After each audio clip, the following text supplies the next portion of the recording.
Hello, everyone. Welcome to our State of the State Pride Edition. We're so excited to be with you tonight. My name is Megan. I am the Vice Chair for Add the Words Idaho, and I have some awesome organizational and friend partners here with us tonight. We have Ruby from ACLU of Idaho. We have Anthony from Intermountain Fair Housing Council. And we also have Jax here to chat about their experience. So we're so excited to share this with you tonight. We know that things are incredibly stressful at the moment. Things seem uncertain and uneasy for many. And we also honor that that has been the case for most of us within the queer community for a very long time. We would also like to recognize how painful this legislative session has been or had been. And part of why we wanted to get together today to share this with you was so that you can get an update on what's going on, what laws were passed, and then what some of the fight looks like from here forward, and of course, what you can do to help us continue that fight. So we're going to get started today. Anthony is going to chat about the agenda for our evening. You are all on participant mode right now, or excuse me, on attendee mode. So you won't be able to chime in the same way as if you've experienced other Zoom calls. But if you do have questions, please feel free to jump in on the chat. We will be taking questions all at the end. So ask away, we'll be compiling those duplicates as well, and then answering all of the questions to the best of our ability later on this evening. All right, Anthony, do you want to chat about today? Sure. Thanks, Megan. Hi, everybody. I'm Anthony, and I'm just going to share my screen. And boom. This is our agenda for the day, for the evening. First, we're going through introductions. Next, we're going to talk about community agreements, and then get into some org introductions, a general background, legislative updates, human rights complaint that was filed, and then calls to action. So that's things you can do where you are, and we'll go through questions with almost whatever remaining time we have, and then we'll go to a quick closing. So just a quick overview so everybody knows more or less what to expect. You can see our time expectations there. And then under agreements, I think our faces are covering a little bit. Okay. Yeah, so we just wanted to have a couple of clarities laid out. Facilitators, which are the faces you can see essentially, are empowered by the group to assist the group move through the emergent conversation while upholding the meeting agreements and adhering to the agenda and time, which we all just saw together. Important to note that none of us whose faces you can see are lawyers. And so if you're seeking legal advice, we would ask that you do an intake with one of our organizations. And if we do end up at that point of a conversation or question with somebody, we'll be happy to bring you into whichever organization makes the most sense. We want to acknowledge that nobody knows everything, but together we know a lot. So we have respect for different opinions and positions within this event. And we're going to hold impact above intention. That's probably one of the most important things in shared space with people who you don't know, just acknowledging that the things you say, well, the intention may be one thing, the impact you never know because you don't know how it's going to hit somebody else. So we always want to make sure that if some situation like that arises, we hold some space for that and we pay attention to the impact and not drown it out with conversation about the intention. And then finally, having a regard for privileges and intersectionality, recognizing that lived experience is diverse and unique for each individual, in addition to recognizing the implications and impacts of systemic oppressions. Thank you.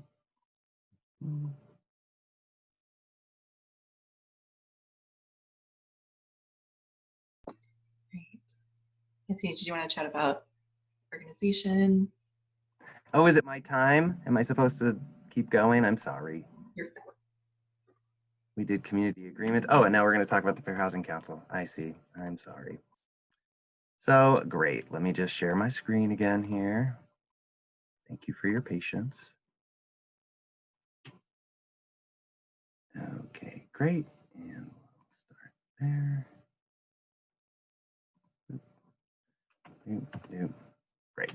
So this is just a quick introduction regarding the Fair Housing Council. I work with a group called the Intermountain Fair Housing Council that has quite a lengthy mission statement, but essentially we work to uphold equal access for all people without regard to race, color, sex, religion, national origin, familial status, gender identity, sexual orientation, source of income, or disability. And we work throughout the whole state. We have a staff of approximately 8 people, and then work with ambassadors and volunteers to assist people who are in Boise as well as elsewhere. A quick overview of the Fair Housing Act. Initially, the Fair Housing Act was passed in 1968 following the assassination of Dr. Martin Luther King in the riotous time that followed that. The result was a Fair Housing Act that protected based on race, color, religion, and national origin. In 1974, sex was added as a protected class, and in 1988, disability and familial status were added. We'll get more into that, but sex is probably one of the most highlighted points of our presentation today. So the Fair Housing Act, as you can see on the left, it protects against discrimination in housing. There are 7 protected classes, which are listed on the right. It's been broadly interpreted and encouraged to be, and affirmatively furthering fair housing is an important note to make that cities and other places are responsible to show, while receiving federal funding, how they are furthering fair housing in their area, identifying barriers and overcoming them. So again, a quick fast forward overview, but the 4 jurisdictional elements of a fair housing case. So if somebody calls the Fair Housing Council in order to identify if we have a fair housing case, these are the 4 things we're looking for. The individual needs to live with a covered housing provider, meaning that the housing provider has 4 or more units of property, or that the person or entity is in the business of housing. 2, that a member of a protected class or someone associated with that member was discriminated against.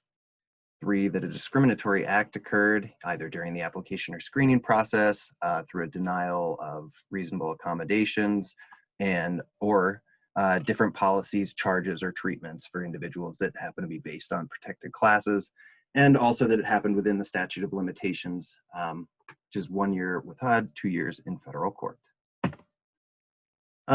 Just a quick list so that people can see what covered housing looks like. There's a whole slew of things, most importantly, that it could be anything, essentially, where one could live. Different housing transactors, this ranges everywhere from advertising and media into landlords, homeowners, the banks and savings programs, agencies such as refugee agencies, as well as people who run shelters and those types of things, homeowner and condo associations as well. And then the 7 protected classes clearly listed here. And sex, I just want to highlight for a moment that it is interpreted to include gender identity and sexual orientation. Particularly, I would direct people interested to look at the Smith and versus Avanti case, which happened in Colorado, where a judge found that the discrimination that individuals faced was sex-based discrimination as it hinged on sex-based stereotypes in order to be discriminatory against those women. This is a handful of discriminatory housing practices, making housing unavailable, discriminatory terms and conditions. Again, I just list these to make sure that folks have a reference, and really just to highlight that the Fair Housing Council, while we will pursue your fair housing rights with you, we will help you identify whether or not you have a fair housing case, and if we believe you don't, we will do our best to get you to some folks who can assist you with your particular situation. But if you have more questions or think you may be in a situation of a fair housing case, you can call us at 208-383-0695. And of course, all of our contact information will be available as follow-up. Now I'm done talking, right? Okay, thanks.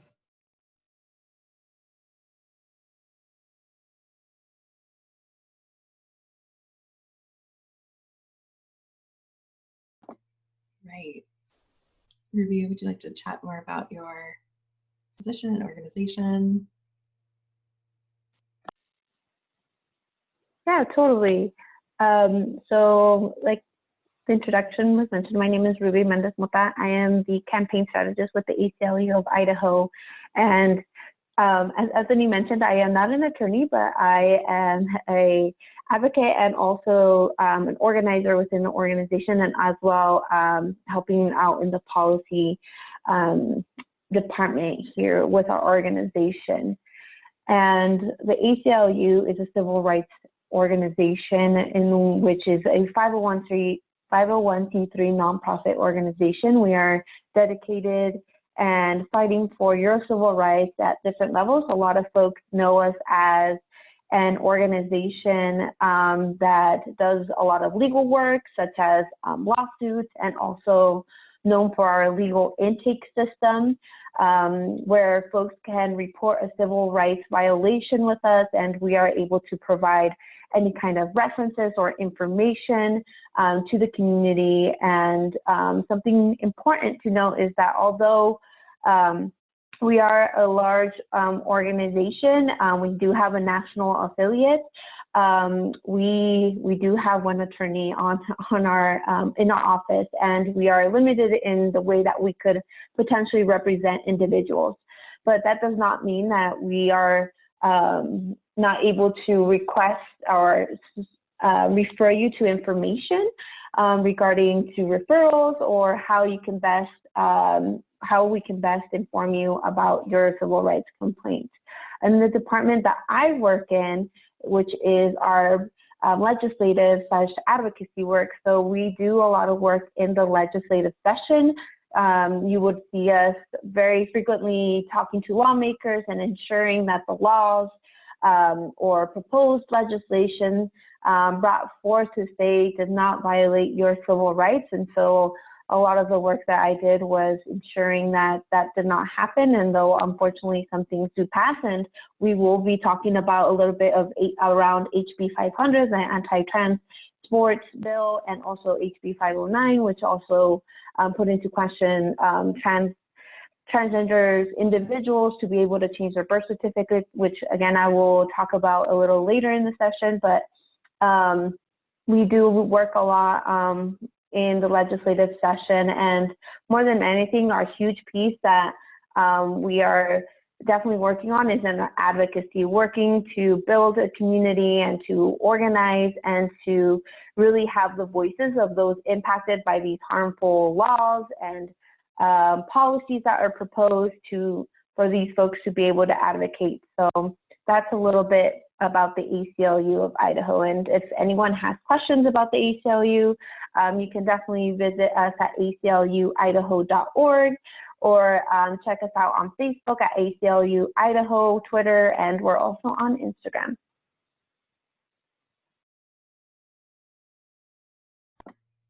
Great, thank you.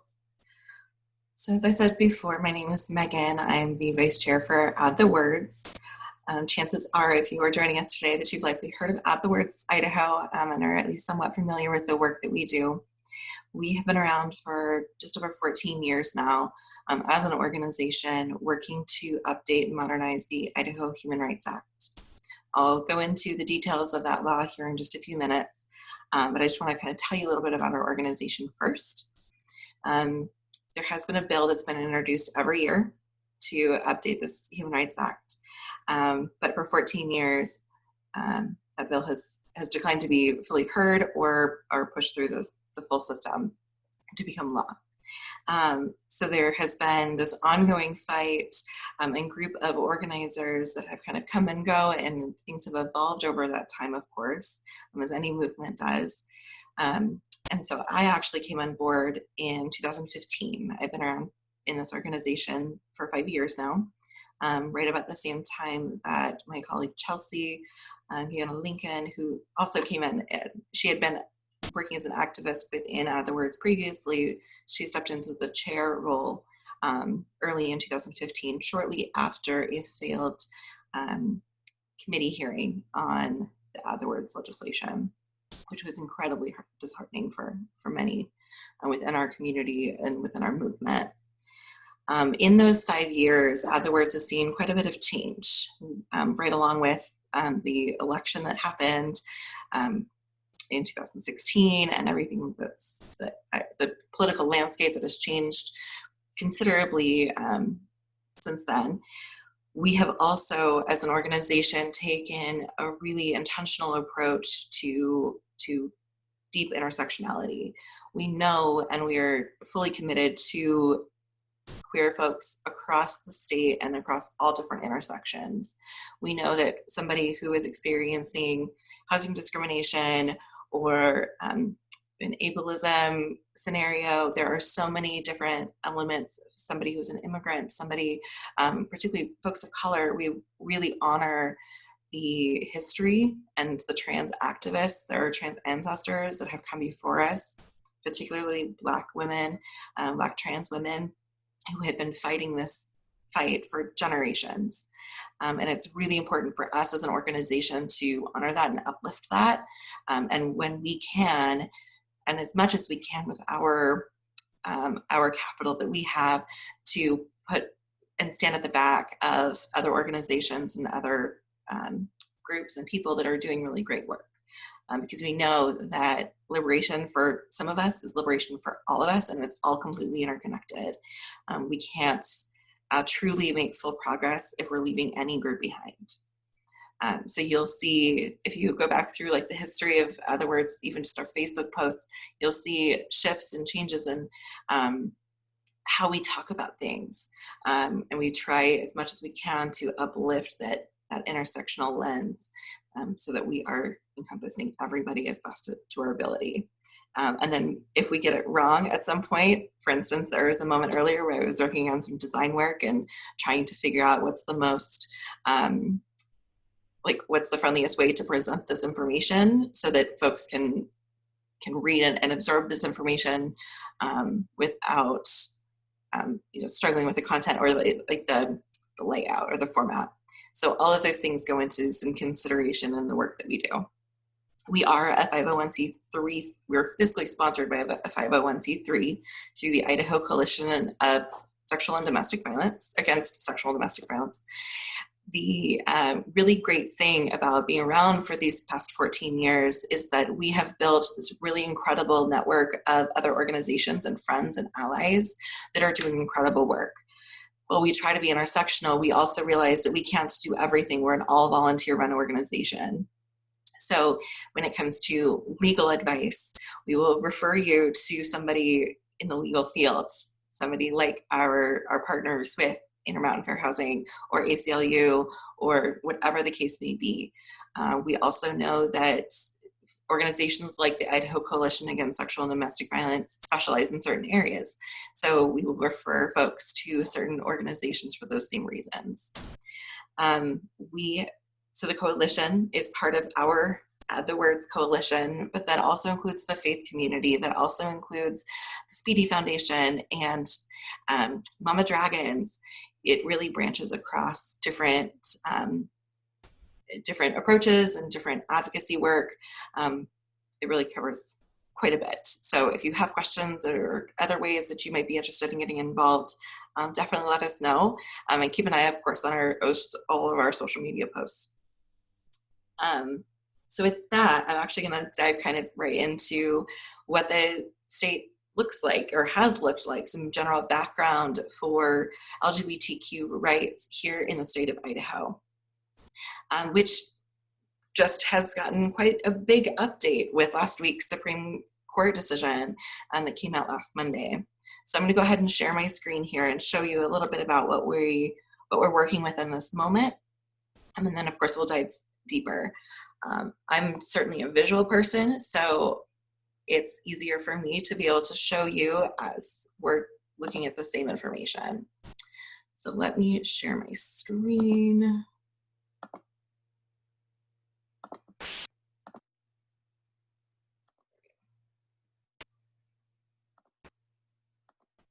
All right, can you all see the screen?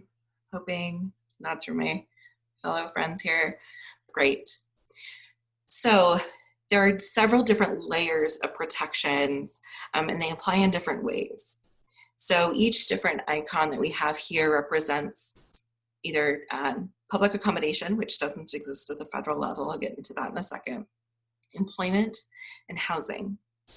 So at the federal level, based on previous housing decisions that have been made, as Anthony had already discussed. And Anthony, would you like to jump in and chat more about that while we're here? Sure. Just to acknowledge that some things feel confusing within Idaho, and we run into a lot of people when we've been on tour before around Pride and any conversations where this topic comes up, that folks feel like they don't have protections at all in Idaho. And it's unfortunate that we have like sparse and weird protections that you kind of have to piecemeal together. But one that we do overtly have that applies throughout Idaho is the Fair Housing Act. And again, as it's been interpreted, any discrimination that a queer person, a person who identifies as queer would face would hinge on sex-based stereotyping, and therefore has to do with sex as a protected class and as it interacts with their housing. So thanks. Thank you, Anthony. All right, so that statute has been in existence. Those decisions have been in existence for quite some time now from the housing perspective. But now, as of last week, from the employment perspective, sex has also been interpreted to mean sexual orientation and gender identity. It's huge. It's a really tremendous big step for the entire country, as well as for folks here in Idaho. We were very cautiously optimistic about that Supreme Court decision, and certainly preparing for that decision to go the other direction, and what that could look like for a state like Idaho, where we don't have any state protections. Unfortunately, at the federal level, there are no current public accommodations protections. That means that you can go into, say, a hotel or into a restaurant or a grocery store and be denied service based on your perceived sexual orientation and gender identity. But there's caveats to that based on where you are. For the state of Idaho, the state itself does not explicitly state protections under sexual orientation or gender identity in this area. However, based on last week's Supreme Court decision, once again, that interpretation means that Idaho's current law could potentially be interpreted and implied within that existing language. So we're kind of in a gray area there at the moment, with no legal precedent within the state of Idaho and what the current language is. That would be a great conversation also to have with some of our great friends who are attorneys within these different organizations, if you feel like it would fall into these Idaho protections. But one thing we've also seen over these 14 years is kind of an uptick, and because the state legislature has declined to update the Human Rights Act and to explicitly, very clearly, with no ifs, ands, or buts, include sexual orientation and gender identity in the statewide law. Cities and counties are now taking it upon themselves to say, folks within our community are safe from these forms of discrimination, and you can bring a complaint at least within the city or the county level. So I'm using Ada County and Boise and Kuna as an example. It varies across the state. I think only 1 or 2 counties have specific county ordinances, and then cities have slightly different ordinances. There are 13 cities at this point, 13 or 14. Boise, for example, does include public accommodation, employment, and housing. So you have protections at the Boise City level, at the Ada County level, if you're not specifically within Boise City limits, and then at least for employment and for housing at the federal level. We know it's kind of confusing again, hence the visual, hopefully that helps. But then you go a little bit south and west of Boise and outside of Boise city limits and into Kuna city limits, where Ada County does not actually, the Ada County ordinance doesn't work within Kuna city limits. And I'm realizing now that I forgot to to update this graphic, so my apologies there. This should be kind of grayed out here because the county can't overrule the city in these types of ordinances. Again, can be kind of confusing, can be spotty. Please feel free to ask if you have any questions. We're certainly here to help with that. And if you have a specific incident or event or potential case, reach out to some of these organizations. Let's see, I think that covers just about our general background and local ordinances. There was a new update to the Idaho Falls ordinance that now includes public accommodations. So that just happened, I think, a month or two ago. So that was a great addition. So for instance, where Boise now has all of these three, previously Idaho Falls did not. They just had two of those three, but now they have all three. So congratulations to Idaho Falls for successfully updating their city ordinance to include public accommodations for sexual orientation and gender identity. And with that, I'm going to go ahead and turn it over to Ruby, who will chat more about the current state within the state for some of the active anti-LGBTQ legislation that was passed this year.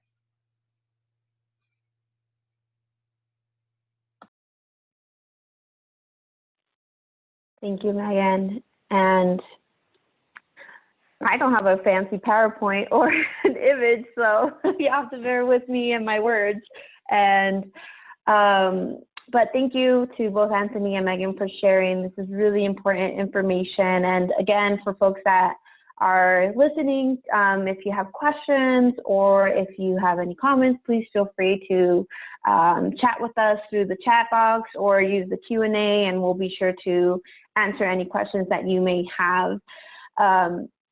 So just doing a recap. So this is a state of the state meeting. And so, you know, it wouldn't be a state of the state update if we didn't talk about the 2020 Idaho Legislative Session and, you know, what happened during that time. And so I'm sure most of you have been following us through our various meetings and going to the legislative session to fight a lot of these anti-trans bills that we faced. One of them being HB 500, which is a law that passed that prevents student athletes from participating in sports according to authentic gender identity, and which is really a huge departure from the current guiding policies from Idaho School Activities Association. And really what this bill aimed was to solve a problem that really doesn't exist. And so unfortunately, we saw the passage of this bill, and it was signed into law. And so there was a lot of questions like what was going to be the next steps. And I do want to take the time to again thank everyone that came out to testify, that wrote to their lawmakers, that wrote to the governor, that took their, you know, their time, their energy, and, you know, going through such a very painful session where we heard a lot of false information and a lot of hatefulness of anti-trans sentiment, and that I want you all to know that our organizations continue to stand with you and that we are here to continue to elevate your voice in every way possible. And so I hope that we still find time to heal and to be able to work together to continue to fight against this terrible law. And so a way that as the ACLU, we will really put ourselves forward to put a lawsuit against the state of Idaho, being that this law was the very first of its kind to ever pass in the nation. And so the ACLU of Idaho, along with Legal Voices, is going ahead and doing a lawsuit. And so a lot of folks have outreach to the ACLU of Idaho and to Legal Voices to understand, like, well, how can I be involved? How can I continue to be an advocate? And how can, you know, I continue to receive updates? And one way that you can continue to receive updates is following us through our Facebook page, through the ACLU of Idaho, and there we are constantly posting about information and updates and ways that you can get involved. Recently, you may have seen on our page and in the news that civil rights groups, women's rights, and sports groups, as well as a number of athletes, sent a letter last week urging National Collegiate Athletes Association, or the NCAA, to move the 2021 men's basketball championship from Idaho due to the passage of the state law banning many transgender and intersex students from participating in sports. And so we know that the NCAA issued a statement opposing the passage of the anti-sports law, or HB 500, which again is the first kind of its nation, and we know that other states are kind of looking to that as well, and how the state and other organizations that are fighting against this are responding to this. But we know that this Idaho bill directly contradicts NCAA's guidelines and could subject any student to any invasive medical testing, which is really problematic for our transgender community and for our cisgender community. And so a way that, if for more information to learn more about this, earlier this last 2 weeks ago, the ACLU and Legal Voices did a Facebook Live where we did a more profound analysis of HB 500 and 509, which I will talk soon about. So if you want to check it out on our at the Words or the ACLU page, you can feel free to look for that link. And also, I'll try to see if I can put it on this chat. But another way a really huge way that folks can support and contribute to the effort. So the ACLU is still looking for student athletes impacted by the Idaho transgender athlete ban. And we're looking for individuals who are willing to share their stories. We would like to speak to women and girls who participate in college and high school team sports in Idaho, and would love to hear a lot more from our trans athlete community. And would be also happy to hear from cis women and girls who are athletes, especially if their femininity has ever been questioned or insulted because of the way their hair is cut, the way they dress, the way they act. In any way, we would love to hear from you. Anything that you reach out to us will be confidential, and it won't be obligated in any way. So your story could be helpful for us to tell publicly, but we won't do so without your permission. And we can also avoid names and any identifying details if that's what you prefer. We just want to talk to athletes who are being hurt by this very terrible law, and your story could really help us with the lawsuit and public education efforts. So if you are interested, or you know of someone that is interested of sharing their story, there is a person that we're working with. Her name is Chris Hampton from the ACLU's National LGBTQ and HIV Project. Some of you might have spoken with Chris from when she helped out in organizing lobbying during the legislative session a few months ago. So you can email her at champton@aclu.org or call her at 917-595-6800. And I will drop that information in the chat so you can have that. She would love to hear from you anytime, and we would really appreciate any support we can have to continue to elevate the importance of not having HB 500 in existence in Idaho, because it's very harming to our community. So again, her name is Chris Hampton from the ACLU's National LGBTQ and HIV Project. And in the chat, I will drop her email and her phone number for anyone that is interested in contacting her and sharing their story. So that is our call to action to the community here in Idaho. If that's a way that you feel you can contribute, we would love that tremendously. And I will pause now because I talked a lot, and and I will put that in the chat, and then I'll go ahead and talk about the HB 509 very briefly. So in the chat right now, you will see Chris Hampton's information. And, oh, here we go. So please, please, please help us in any way that you can on that.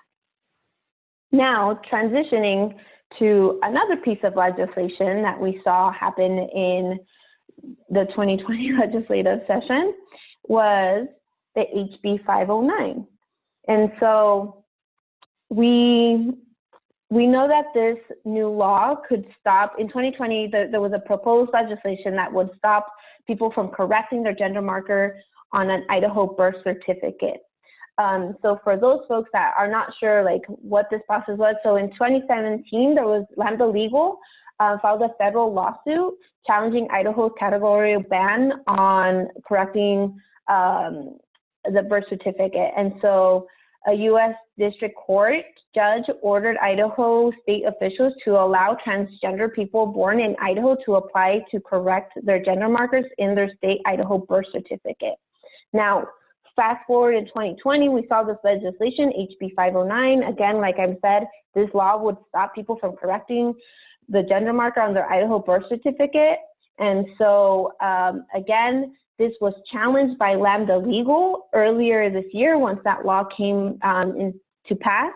And earlier this month, around the first week of June, the federal district court in Idaho warned the state of Idaho that its permanent injunction issued in 2018 continues to apply and bars them categorically from preventing transgender people born in Idaho from correcting their gender markers on their birth certificate to match their gender identity. So what this means is a transgender person that identifies as a woman or a man can still change their birth certificate here in Idaho. And so it's really important to know that, one, the judge said that people can still change their gender marker to change it to how they identify, and that folks are still able to do that process through the Department of Health and Welfare. Now the question is, how do I do that? On our ACLU of Idaho page, which I will drop the link to, there is a process of how you can continue to change your gender marker and what that process looks like.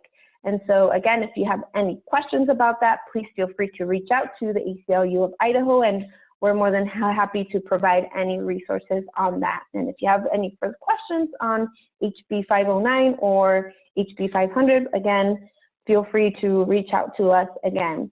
And so a last call to action, and it just passed me right now in regards to 500, so HB 500. So there is currently an event going on called the 5K Let Lindsay Run. And so we are inviting folks to participate in that way. So if you're not able to, help us out in identifying a person to share their story, or, or pass this information on of how a transgender person can continue to change their birth certificate here in the state of Idaho. We ask you to participate in the 5K run. And so I actually do have an image on this. So let me see if I can share it with you all.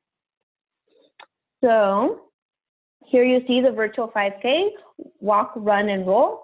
So we're hoping people can continue to support Lindsay's case against HB 500. All abilities are welcome. I personally will probably be walking, maybe like every time I go to my mailbox or whatever I do after I eat, and take a run around my small apartment. But we just want you to participate in any way that you can. You can break up your distance and however you want, or if you're just super awesome and you want to do the 5K, all props to you. But we ask you to take a picture and share with the hashtag #LetLindsayRun. If folks want to continue to follow and see how other folks are participating, there is a Facebook page event on the ACLU of Idaho's page, and also on the Add the Words page, so folks can participate in that way. So get your running shoes or not, and participate and support Lindsay through the virtual 5K run. So more information, again, visit the ACLU of Idaho's or the Add the Words page to learn how you can participate, and use the hashtag #LetLindsayRun. All right. I talk too much right now, so I'm going to now move it. I'm going to now move on to Jax, who experienced a discrimination by their supervisor, and together with the ACLU, we filed a complaint to the Idaho Human Rights Commission. And so I just want Jax to be able to share their experience and also their call to action. And Jax, I will hand it over to you. Hi everyone, my name is Jax. I exclusively use they, them pronouns. I'm joining you all today from the unceded lands of the Shoshone-Bannock people. And I, real quick, want to correct and say that it was not my present supervisor at the time that discriminated against me, but rather the previous director of the Boise Public Libraries, as well as City of Boise HR, as well as City of Boise Attorney's Office. So it goes all the way up. I unfortunately have experienced discrimination, anti-LGBTQ discrimination within my job, and still presently have a written warning on my job file in accordance to this particular situation. Unfortunately, one day, a year ago now, during Pride Month, which certainly made it hurt a little different, a patron came into the library and expressed homophobic views, to which, as a customer service person who's also in the queer community, I responded simply with, "I'm sorry you feel that way. As a member of the queer community myself, I'm sorry you feel that way." To which the individual then reached up the job hierarchy and ladder and essentially contacted the director of Boise Public Libraries at the time, not our present interim director, but that previous director then immediately threatened to fire me. I still am presently employed, but I constantly and every day wonder why it is that I still have a written warning on my file for this particular situation. And so with the help of the ACLU of Idaho, we've been able to put in an official discrimination complaint to the Idaho Human Rights Commission, which has a lot more detail on the particular situation and what we're going through. But thus far, it has been a year since that happened, and I still have yet to see any kind of justice from it. Every time I ride my bike down to any of our recent Black Lives Matter protests or vigils and see the hashtag I am Boise pride flags on the lampposts, it feels like a slap in the face when the city of Boise cannot live up to its own standards, live up to its purported values. When I see the mayor of the city, Lauren McLean, wearing a pride flag mask to spread COVID awareness, it also feels like a slap in the face, because there is no accountability within the city of Boise. There's no accountability being held for this particular discrimination. There's no accountability being held for a lot of stuff that's happening within the city, but with my issue in particular, it hurts every single time you see someone who purports to be a face of particular values who is not willing to show up for those values. So I'm extremely grateful for every single thing that the ACLU of Idaho has assisted me with, is currently assisting me with this particular situation. And I look forward to being able to see if there's any way that those of you watching might be able to assist. If you have any kind of story that you are willing to share with the ACLU of Idaho, where you have experienced discrimination from the city of Boise, in particular anti-LGBTQIA+ two-spirit discrimination. If you've experienced any of that, please reach out to them. They have an intake form. We would love to add any kind of voices that we can to not just my case, but a way in which we can try and make sure that the city of Boise starts to live up to their purported values, starts to live up to this ordinance that we have that's supposedly here to protect us. and make sure that we have equal rights just as much as anybody else. So yeah, if you have a story, if you know someone with a story, please reach out to them. Please get them in contact with the ACLU of Idaho, and let's make sure that we are heard.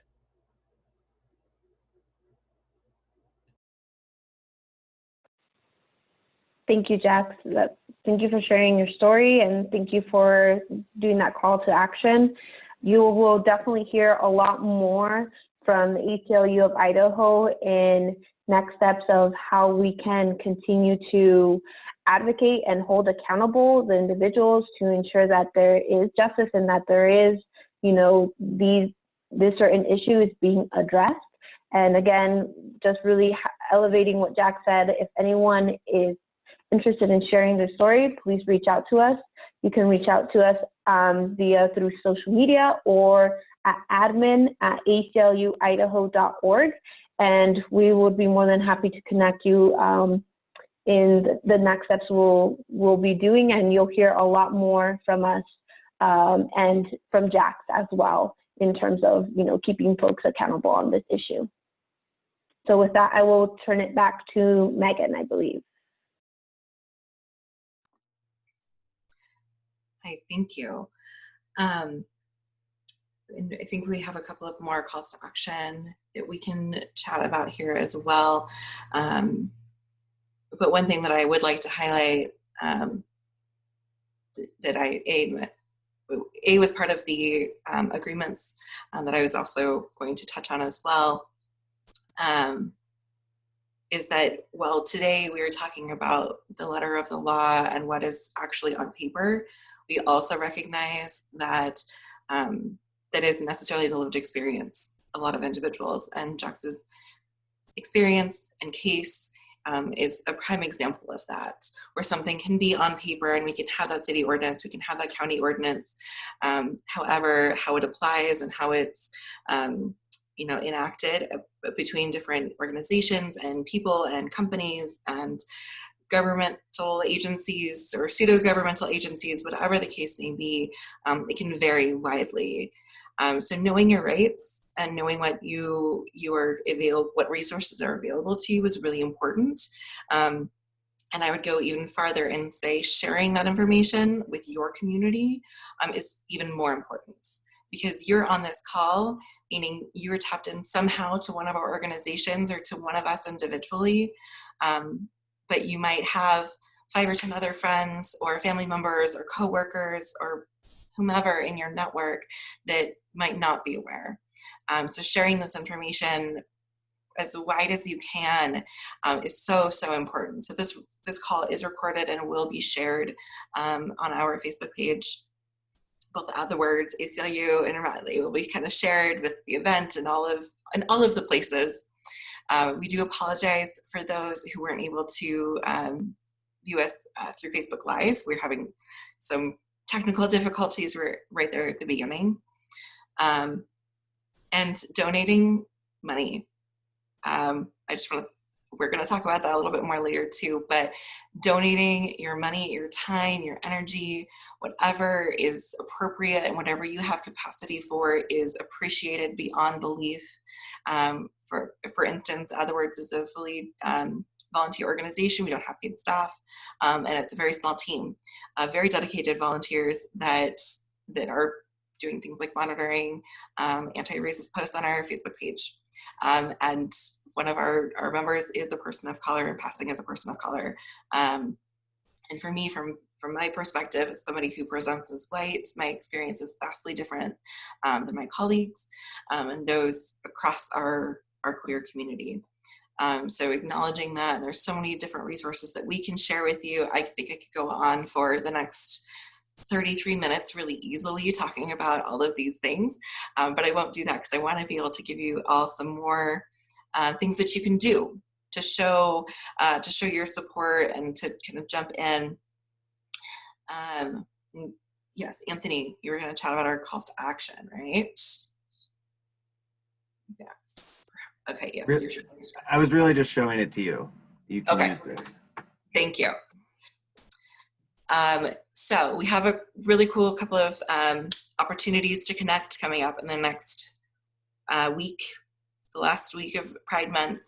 But of course, the work doesn't stop just in June. It's a year-round effort. So the first thing we have coming up are 2 connection sessions.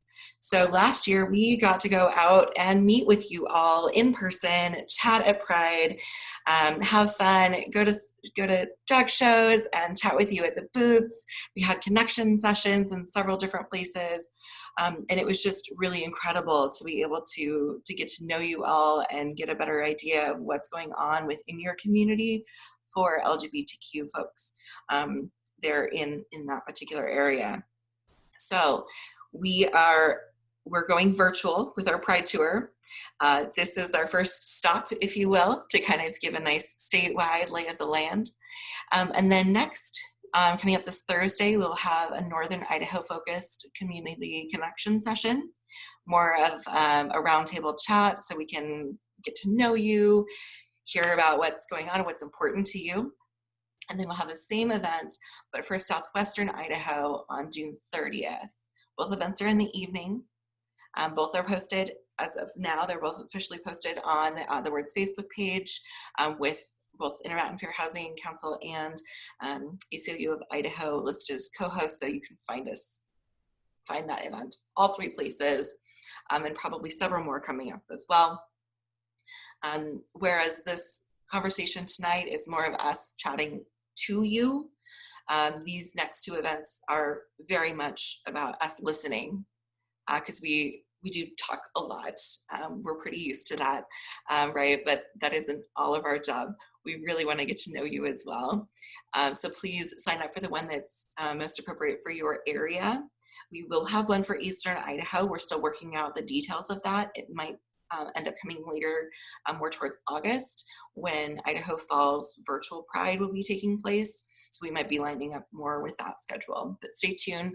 Eastern Idaho, we have not forgotten about you, I promise. We will have an event for that part of the state here soon too. Also, let Lindsay run. We posted the link to the event page. It's a great opportunity to use your attention to help something grow. Take a photo, tag it, post it, share how much you care about letting Lindsay and other trans girls and all girls in the state of Idaho and women be able to compete in whatever athletic competition they would like as their true self, as themselves, their true selves. Thank you for your patience with my word stumbles there. We are also working to put together a racial and gender equity summit coming this fall. So stay tuned for that. There will be some, again, more great collaboration between our different organizations and others as well. So stay tuned for more information. That's definitely still in the very early planning stages. So if you have ideas or thoughts, please feel free to reach out to one of us. Yes, I'm gonna go ahead and jump into one of these questions here because I'm already chatting about it. Question about the Facebook events for the regional events. Yes, they are posted as of now. One posted a little bit earlier this afternoon, and then the other posted just about 45 minutes ago for North Idaho. So that one's up. Thank you, Ruby, for sharing that with us. Yes, please share widely. We have about 15 minutes or so, a little bit more for questions. We haven't gotten too many questions in the chat that haven't already been answered. So is there if you have questions, this is a perfect time to toss those in there. We're here to help answer them. Yes, and we will also post some links for our donations. If you are in a financial spot to donate a few dollars or more than a few dollars, all of it is greatly appreciated. We will post those links because each individual organization has their own page for that. So we'll be posting those either here in the chat shortly, but also in the event page. So if you're already tuned into that, some follow up. There were some questions earlier about there was a bit of a discussion earlier about the difference between last week's Supreme Court ruling covering employment and how that didn't cover housing. That's correct. The decision last week was strictly Title VII for fair employment. That was really what that particular case was was for employment. The housing piece, which Anthony has also added some case links for you to check that out as well. And then of course the Intermountain Fair Housing Council website, so you can get more information there on those details. That interpretation of sex applied to housing and has for some time based on those cases. But now also same interpretation in different court cases now applies to employment. So yes, you're right. And also it existed, it just seemed murky, particularly in a state like Idaho, where there aren't very explicit protections, and now it's simply implied. And that's part of why we're here tonight, is to help to clear up some of that confusion. And once that thing gets posted, I will update that image and share that in the page as well, so you all can share that widely too. All right, so we do have a question here. What are the best resources to stay updated on legislative action? I see what friends share, but I'd love more direct resources. I followed all the pages that were added on Facebook with that page. Great, thank you for following all of those pages as well. The thing with legislative session is that it moves very quickly, so things can change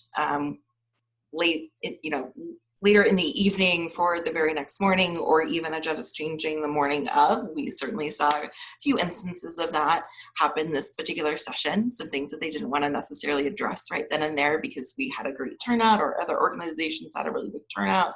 So things got shifted very quickly at the last minute.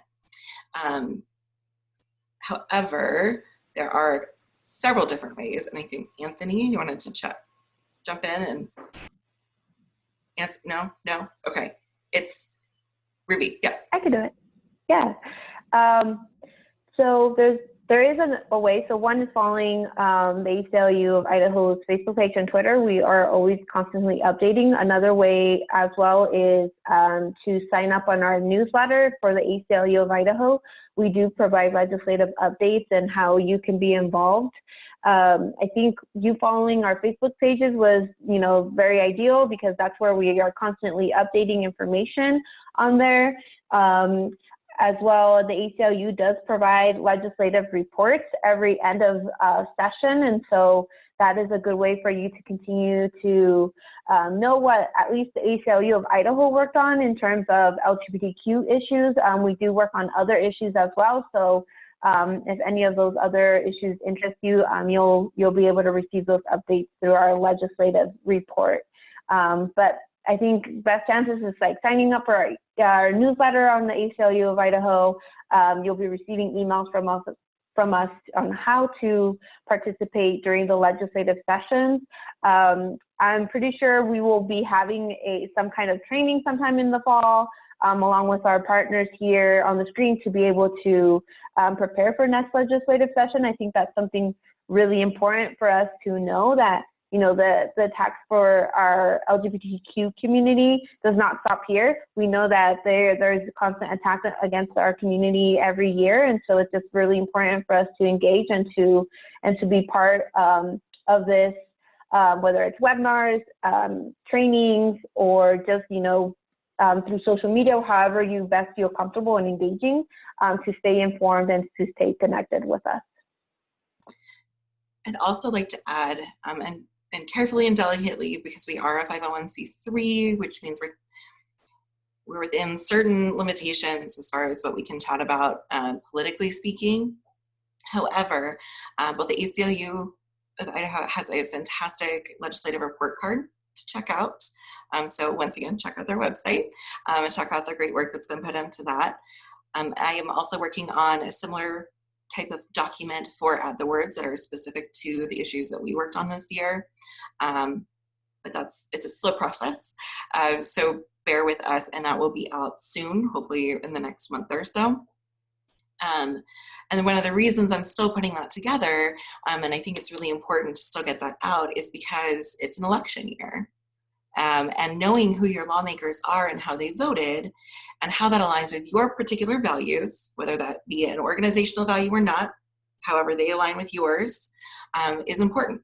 We strongly believe that having an educated electorate and knowing how individuals are voting and how they would potentially vote if they haven't been in office is a really important part of being an informed voter. So we want to put together as much easy access information as possible, so you don't have to go and do the digging and look through all of the different votes and the bills and the things. It can get really complicated really fast, and it seems overwhelming when you just want to check one quick thing really fast. So that's why these legislative report cards are so handy, because it's just a quick reference. You can see, all right, my district is here. Here are the folks representing me in my district. And then here's how they voted. And that's great. And I like how they voted, or I don't like how they voted. That's not great. Whatever that looks like for you is totally your decision. But educating yourself is such an important piece of that. So our organizations do try to make that at least a little bit easier. Again, without overstepping your boundaries or trying to say how you should vote. That's certainly not our place. We just want to make sure that you know how a particular lawmaker or group of lawmakers from a district or region or what have you, where they stand on certain issues. And it also gives you an opportunity to chat with them within their campaigning. If you would like to, if they host, say, well, that would be a virtual town hall, if you get a chance to ask questions, I encourage that. I think all of us here would encourage that to some degree. Get to know who you're voting for and how they align with your values. Again, let's see. Also, this past year, because things move so quickly and we're so, it was kind of an onslaught all at one moment within a few days, not even a week. A slew of incredibly harmful bills were presented so that all of our different organizations, because we are in coalition with different organizations working on different issues from different angles, we all kind of got pulled in different directions. So there were some folks who were gracious enough to put together a 2020 legislative update page, kind of a group on Facebook, so folks can kind of jump in and see and stay up to date. There were direct calls to action. Folks can ask questions, get details about, hey, show up to this hearing on this day, or write your lawmaker and ask them this. You know, if you don't want to see this bill passed, then here's what you need to do. Here's who you should contact. All of those things were posted. At this point, nothing has been decided for if that will, because I'm not one of the admins in that. I'm not one of the folks who organized it. I don't believe anybody here on this call were any of the organizers of that particular page, but they're also within our community. Eventually, there will be a decision about what that will look like for the 2021 legislative session. But we will see what the election brings, and then what the conversation's looking for upcoming legislation for next fall, or excuse me, next spring and session as well. Anthony, would you like to chat a little bit more about that empowerment piece? And Yep, I sure would. And also, just as other folks mentioned, if you want to plug in with the Fair Housing Council and get on our mailing list, also Boise Renters United is an organization that has a mailing list that stays up to date when it comes to certain legislative issues, although not exclusively queer focused. Often there is an overlap of interests, so we do promotion and updates around a lot of the issues that are LGBTQIA focused. So yeah, I mean, my task, I guess, was just to offer a final closeout today for everybody, and I wanted to touch on a couple of things with regard to that, right? That's where we're at? Okay, great. I'm gonna share my screen for just a minute, but before we get there, I'll just say that this event today, we labored on the name and then said the name and now we're moving on and the event will be over soon. But I just want to draw us back to the subheading of this. We wanted to note as rainbows through the storm. We wanted to highlight that this was a particularly rough year from our experience sets, especially regarding the legislative issues, and that the idea of rainbows through the storm, that we, you know, it takes a storm to create a rainbow, and we could get into that whole hippie side note, and we can acknowledge that rainbows weather the storms and they're there in the aftermath. And we really want to just keep people's sort of vision and hopes up with regard to our ability to change some of this legislation and change the trajectory of where we're going. I think largely I want to just highlight that if we do that from the community-based perspective, that's an approach that we can keep our eyes on and manage and not worry as much about our legislature, even as we engage with them. So with that said, let's see, I want to open up this, I just want to show this little slide, this cute slide, but I'm having a hard time sharing my thing. There it is. Okay. So yeah, I just want to say that as I often say to groups that I'm working with, I work as a community engagement specialist with the Fair Housing Council, and a lot of what my focus is to disseminate the information that we have to the general population. And I'll say it to this group, as this is the hope of this kind of an event as well, that I believe that empowered people with the knowledge of the law and their context, and especially when they are connected to each other, are more powerful and more scary than any nonprofit organization ever will be. And so every person in this group, as it was mentioned already, has the opportunity to take this information back to your community and share it with the folks that you have there. And whatever flavor and whatever direction you pick up on and feel good about and jump in on, that's the emergent potential within our organizing in this world. And so that's what we offer you, and some of the things of where you can go from here. You know, you can continue to educate yourself. You can share this video that will be made of this event. If you want to share this information and don't feel confident to do it yourself, you can simply send that to other people. As you talk to your community, you can reference it, you can just make those connections, and that's the beginning of organizing. As we've mentioned several times, people can choose to vote with their energy and put energy into those things, as well as if you're looking at money, you can give your money to organizations and efforts that are centered around and led by marginalized peoples that you align with and want to support. And, you know, probably the bottom line that I have to bring it back to for sure, as our organizations would like, is to get involved with us, the Fair Housing Council, Add the Words, the ACLU of Idaho, and others. There are plenty of organizations across the state, and plenty that aren't listed in this presentation that maybe we don't even know about. And also, I guess on that note, if you're involved in one of those, reach out to us, because it'll be really beneficial if we could connect. So yeah, I think that that's where I go to and connect with us on those regional connections. And I'm seeing that there's a couple of things in the Q&A, but that's not exactly a question, so we will engage with that later. So I think that that takes us to the end of the event, and I will thank everybody for joining us, and tread back through and thank Megan and Ruby and Jax all for putting in the time and the labor, the energy to make this happen. It was a real joy working together to get here, and I hope that everybody in attendance learned something. Please follow up with us, and I'm sure that we will follow up with you. Good luck out there, everybody.